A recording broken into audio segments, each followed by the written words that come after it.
దీని మీద నిరసన పోరాటం అనేది నిరంతరం జరుగుతుంది.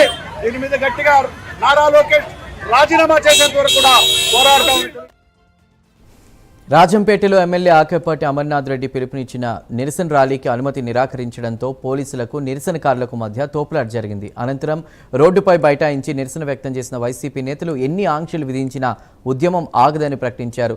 విశాఖ తూర్పు నియోజకవర్గంలో ఎమ్మెల్సీ వరదు కళ్యాణి నేతృత్వంలోని బైక్ ర్యాలీని పోలీసులు అడ్డుకోగా ఆమె రోడ్డుపై ధర్నాకు దిగారు.